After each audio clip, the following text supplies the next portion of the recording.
Aqui, durante a parte de execução, a gente também tem algumas coisas que são diferentes do jeito de fazer receitas com trigo, com leite animal. A gente precisa cuidar mais das variáveis que interferem no resultado final, tá? Então, por exemplo, uma das coisas que muita gente não entende é que o jeito que você faz a receita sem glúten, sem leite, ele altera o resultado final. E ele é diferente do jeito que faz lá com farinha de trigo.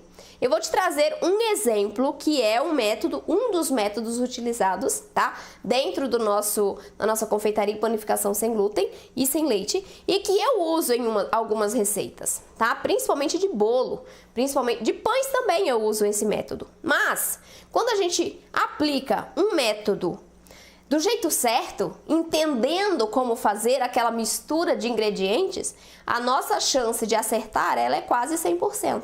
Não é 100% porque nada é 100% nessa vida, né? Nada é certeza absoluta, então existem algumas coisas que podem acontecer, tipo de farinha, variação de marca, né? Hidratação das farinhas, já vamos falar sobre hidratação de farinhas, inclusive, tá bom? Que podem interferir no seu resultado. Então, a gente precisa entender a receita para tentar executá-la da melhor maneira possível e controlar essas variáveis para que os nossos resultados fiquem melhores do que os com trigo e com leite. Então, o método que eu trouxe aqui para vocês entenderem melhor sobre ele hoje é o método direto. O que trata o método direto? Como ele funciona? Imagina um bolo de cenoura, tá? Imagine um bolo de cenoura. Você faz o quê? Pega a cenoura com os líquidos, ovos, açúcar, óleo, coloca no liquidificador, tritura muito bem, coloca em uma tigela, despeja a farinha. É o método direto, certo? Tradicional. Com glúten também faz assim. Às vezes coloca a farinha no liquidificador, mas geralmente adiciona depois em cima dos líquidos que você bateu. Tá. Aqui, na confeitaria sem glúten, se a gente melhorar esse método, a gente consegue resultados incríveis. Por exemplo, você bateu os líquidos, a cenoura, tudo no liquidificador, triturou bem, colocou dentro de uma tigela. Aqui, nesse momento, você não vai virar toda a sua farinha e vai misturar. Por quê? Porque nós temos pontos de hidratação diferentes para cada tipo de farinhas. Isso também varia dependendo da marca que você esteja comprando. Então, nem sempre a minha farinha vai absorver a mesma quantidade de líquidos que a sua. E para que você não perca esse ponto de massa, você não pode adicionar toda a sua farinha de uma vez dentro da sua mistura ali de cenoura batida com os outros ingredientes líquidos. Porque se você perder o ponto, como é que você corrige? Vai colocar água? Não vai água no bolo de cenoura, né? Não vai leite. Vai cenoura, óleo, açúcar, nas proporções adequadas para ter um resultado perfeito. Como é que você faz, então? Uma das opções.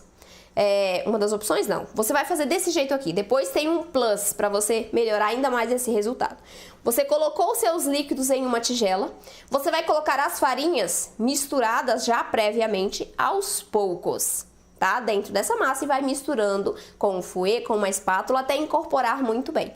Por que que eu não posso pegar a farinha de arroz, jogar dentro da massa e misturar? Pegar o amido de milho, colocar na massa e misturar. Jogar ali a farinha, qualquer outra farinha que você esteja usando, feijão branco, jogar na massa e misturar uma por vez. Por quê? Porque se você mistura essas duas farinhas primeiro e a sua massa já chegou no ponto, como é que você vai colocar a terceira? Não dá. Sem corrigir a massa não dá. Se você coloca essa farinha aqui, a sua massa vai ficar muito seca. Então, você tem que previamente misturar as farinhas em outra tigelinha e colocando o mix já pronto dentro da sua parte líquida, para que você consiga ter todas as características e funções das suas farinhas no seu resultado final. O plus para essa receita, você pode separar as claras dos ovos, né? Então, você bate as gemas junto com a cenoura, o açúcar e o óleo e deixa as claras separadas e bata em neve essas claras, né? Dê uma batida boa na batedeira para quê? Para incorporar ar. Então, você fez esse procedimento todo certinho, misturou aos poucos as suas farinhas, ficou no ponto perfeito. Depois você vem com as claras em neve e mistura delicadamente essa clara junto ao restante da massa. Quando você faz isso, você já tem ar nessa massa, você já tem gás porque você tem um fermento. Mas quando você coloca a clara em neve, você deixa esse bolo com uma massa ainda muito mais leve, mais volumosa também, porque a clara vai ajudar a fermentar esse pão, a crescer, né? Não fermentar, mas a crescer, por conta das bolhas de ar que estão ali dentro através dessa incorporação, quando você bateu a clara na batedeira.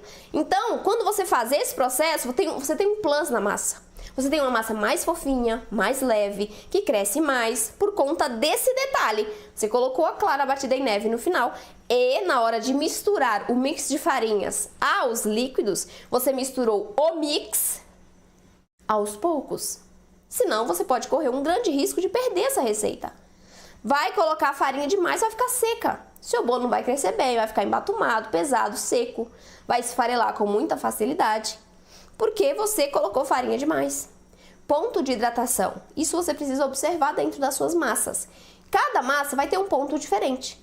E você vai conhecendo isso através do conhecimento que você vai adquirindo dos ingredientes.